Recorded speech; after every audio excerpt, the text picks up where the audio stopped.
It was an awful display of quarterbacking. It was an awful display of head coaching. Worst quarterback I've ever seen. Is a guy that I have serious questions about whether or not he's an NFL quarterback. When you can't complete passes in practice, you can't play in the National Football League. Is Kevin Stefanski secretly trying to keep Shedeur Sanders on the bench? Or does he truly believe in Dillon Gabriel in leading this offense? Today we're diving into the Cleveland Browns quarterback situation. It's got the whole NFL community talking. Rumors about Stefanski secretly trying to fucking bury players, to him secretly uplifting.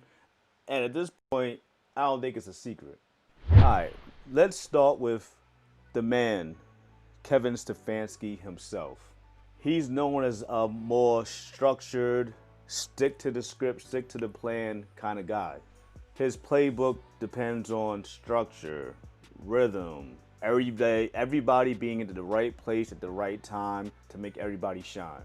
I think that's why at least he thought Dillon Gabriel would fit perfectly into the offense. You know, Dillon Gabriel, the pint-sized quarterback, you know, was at Oregon,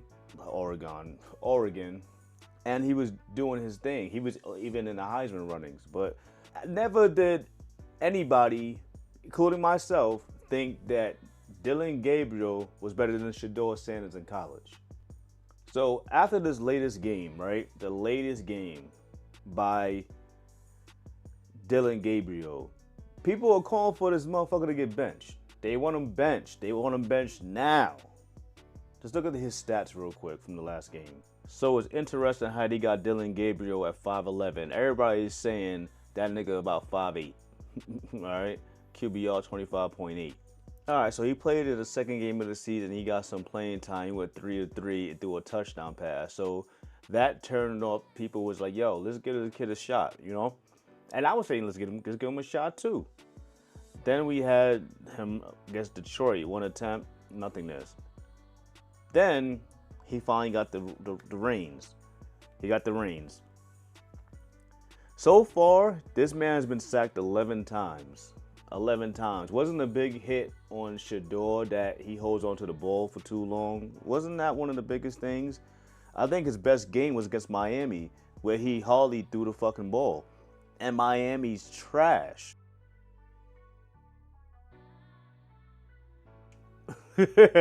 Miami's trash. Let's look to see what others are saying. We got people calling this offense the worst offense ever. Let's check out some clips of local Cleveland radio shows or whatnot talking about it, because they right there in the mix. Because I already said it. Stefanski is holding on to Dillon Gabriel because Dillon Gabriel is his man. He didn't want Shedeur. It's obvious he didn't want Shedeur. Let's check out what other people got to say about this. Awful display of football. It was an awful display of quarterbacking. It was an awful display of head coaching. It was just awful all the way around. See, I like your tact on this a little bit better. Everyone's lining up to say worst ever. Worst offense I've ever seen. Worst quarterback I've ever seen. I'm like, I've seen worse. I have. But that doesn't stop it from being awful. Of course you've seen worse. We've all seen worse. Jamarcus Russell was not that far from our heads. All right? Right? Like, what's crazy about this is there were times where I expected you to be the worst I've ever seen. The fact that anything is in the running at this moment, when that wasn't the expectation and it certainly wasn't the goal, that's what's befuddling today. Do y'all think this is the worst offense y'all ever seen? Comment below. If this is the worst offense y'all ever seen. This is not the worst offense I've ever seen. There's a lot of fucking bad teams. Like, there's bad offenses right now. The Dolphins, up until last week when they fucking decided to win, they were looking pretty bad. And then you talk about all time. Yo, listen, quarterbacking Trent Dilfer. I'm happy, but it's a good thing that Trent Dilfer is no longer on TV. If he is, maybe he's hiding out somewhere. Because Trent Dilfer commenting on niggas is fucking ridiculous. It's fucking ridiculous. It's just flat out wrong. This is, what is this, 92.3 The Fan? People are tired of seeing Dillon Gabriel. They tired, boss. They tired. You said nobody else is ready to play. Are we sure Dillon Gabriel's ready to play based on what we've seen already? So what do you think is going on here? I have no idea, but I'm willing to. Yo, hold on. He got these. This is this season. These stats are real telling. 60% completion percentage, tied for 29th. Who is worse? Is it Cam? Oh, you know I've been going hard on Cam. Yards per attempt, 117. What do you mean yards per attempt? Like actually yards? Like they counting the yards of attempting? So if he's at the 5-yard line, he throws to the 15-yard line, that's a 15-yard attempt? I guess. But we know they call him the check down king. So pass touchdowns 5, 30th. That may be a little, because he hasn't played every game. So I'll give him that. The total QBR 32nd. Ain't that dead last? Ain't they giving him 26? Because right over here, that shit says 25.8. So they giving him. All right, they giving that to him. You said nobody else is ready to play. Are we sure Dillon Gabriel's ready to play based on what we've seen already? So what do you think is going on here? I have no idea, but I'm willing to see what's behind door number 3. I'm willing to make a change for change's sake.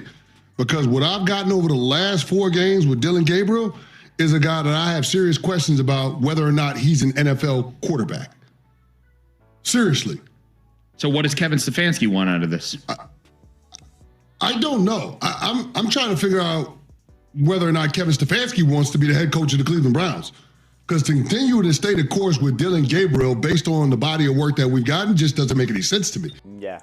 So that's Chris Canty, in case you don't know. Was he on the Giants, Chris Canty?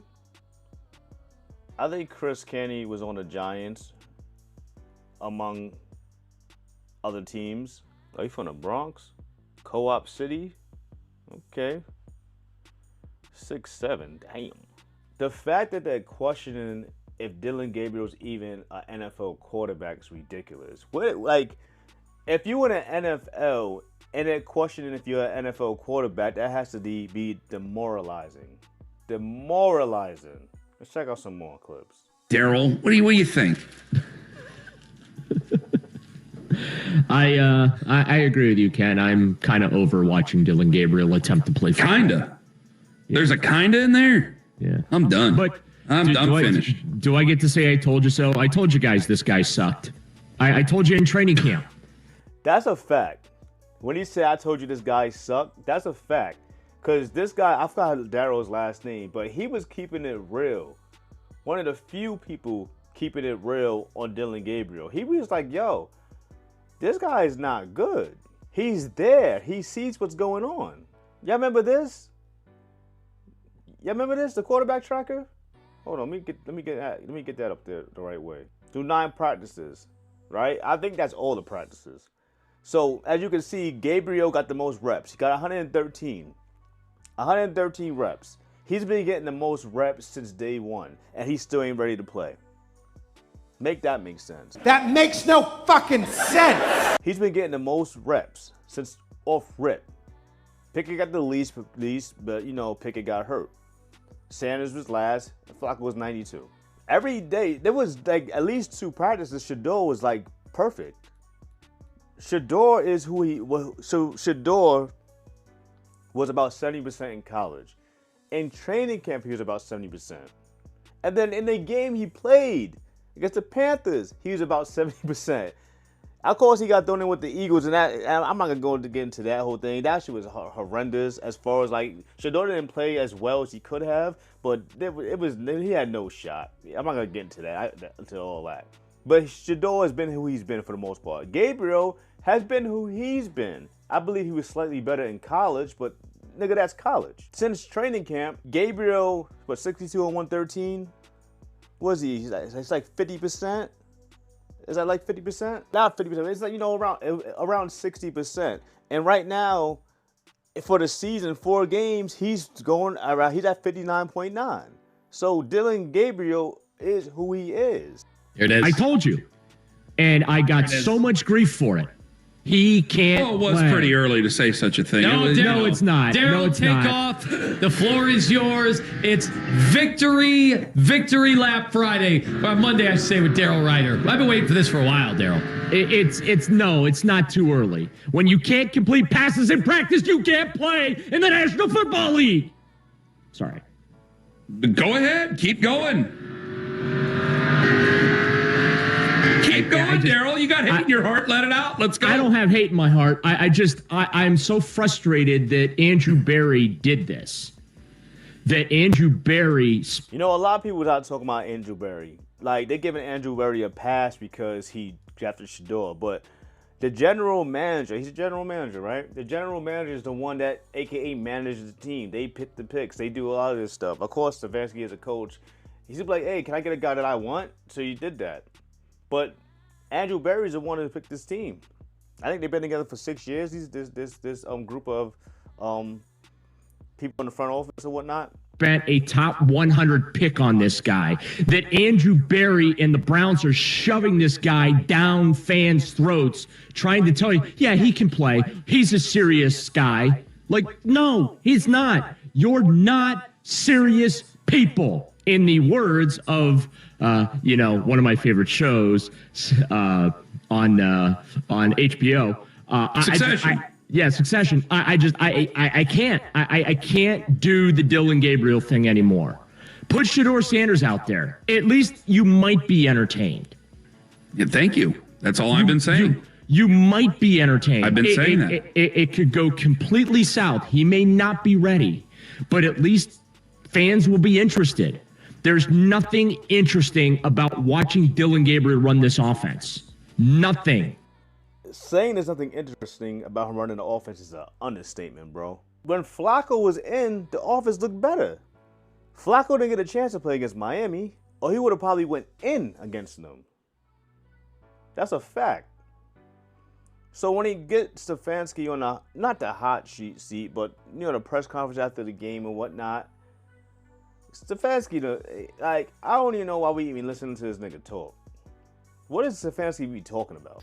Figure out a way to get this thing going with more than half our season left. So that's what we're going to use this bye week to really look at everything we're doing because the results have to be better, obviously. But with that, I'll take any questions.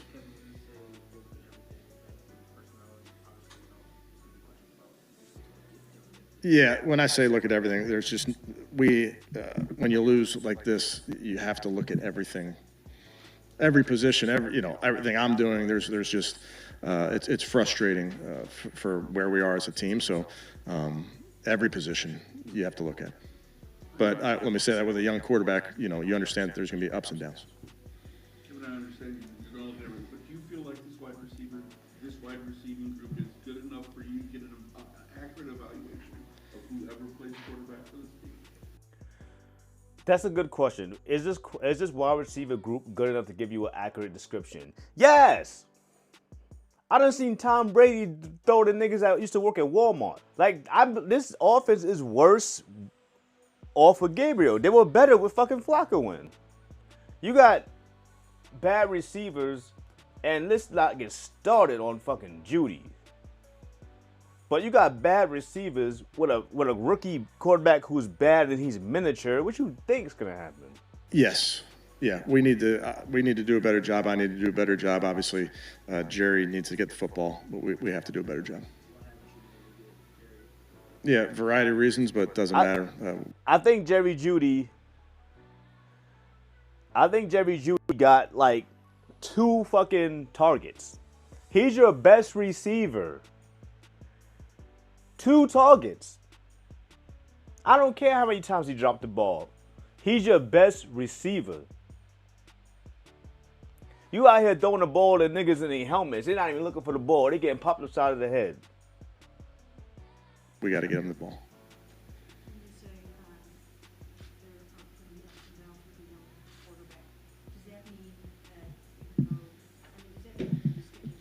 Yes, it does. But I just want to make the point that we just have to be better in every area, and we'll look at everything we do, including, how we're putting these guys in position to succeed. Are we doing enough? When I say looking at every position, are we doing enough with the quarterback position? Do we need to do a better job? And I know the answer is yes. That is a yes! Exclamation point! Exclamation point! Exclamation point! Are you doing the best to get the best out of the receivers? Obviously not. Y'all are the laughing stock of developing quarterbacks. Y'all have failed Dillon Gabriel. I believe Dillon Gabriel is better than what this is looking like. I'm not gonna hate on. I'm not gonna just throw dirt over the kid's grave. He's better than what they looking like. He ain't better than Shedeur though. But they failed Dillon Gabriel, and they're failing Shedeur Sanders. Yeah, listen, it's a team game. We'll win as a team, lose as a team. What do you think happened after the first drive? 45 yards over the first drive. Yeah, obviously, credit to them. They did a good job. We have to find a way to stay on the football field, stay out of third down. If we are into third down, we have to convert. What do you mean credit to them? They kicked your fucking ass. And then they had Mike Vrabel out here laughing about it. This right here, this question right here, when he asked him straight up, I think it was Mary Kay, straight up about Shedeur. Why wouldn't you, just to see if it does anything to the offense, give him an opportunity to go in there and play? Break down that question. To see if it does anything to the offense. When a new quarterback, knew anybody, receiver and running back a little bit lower, but if a new quarterback comes in, why do you think when a new coach comes in, niggas usually win that first game?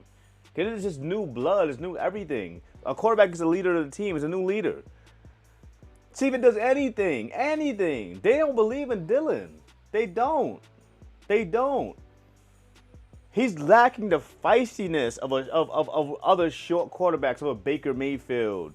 Russell Wilson wasn't feisty, but Russell Wilson was a leader, despite what people like Richard Sherman says about him. That's a good-ass question, and he gives this dumb-ass answer. Why wouldn't you, just to see if it does anything to the offense, give him an opportunity to go in there and play? Yeah, obviously my focus is where we are right now, Mary Kay. That's not my focus. You heard it from him. Shedeur Sanders is not the focus. Maybe he should be. So I asked this, is his focus winning? So the question remains, is Kevin Stefanski just protecting his system, protecting his wage, protecting his guy, the guy he wanted, or is he just simply holding back Shedeur Sanders? And by doing that, holding back the offense, you can't grow. There's no pain, no progress. You're going to see where you at. Drop your thoughts in the comments. Do you think Shedeur Sanders should be playing right now? Well, not right now, but it's a bye week. This is perfect. There's a bye week coming up, 2 weeks of preparation. So right now, I believe this is everything. If Gabriel and the Browns do bad after 2 weeks of preparation for the Jets, another trash fucking team, this is going to say everything. Everything we need to know. I think if Dillon Gabriel does bad after this 2 weeks of playing, they can't go on with him. They can't. They got to do what you're doing. If you enjoyed this breakdown, hit the like button. Subscribe. Stay locked in. Because this Browns quarterback story and these trash-ass Browns, we just getting started over here, man. KJ Media Sports 100. All right, I'm out. When you can't complete passes in practice, you can't play in the National Football League.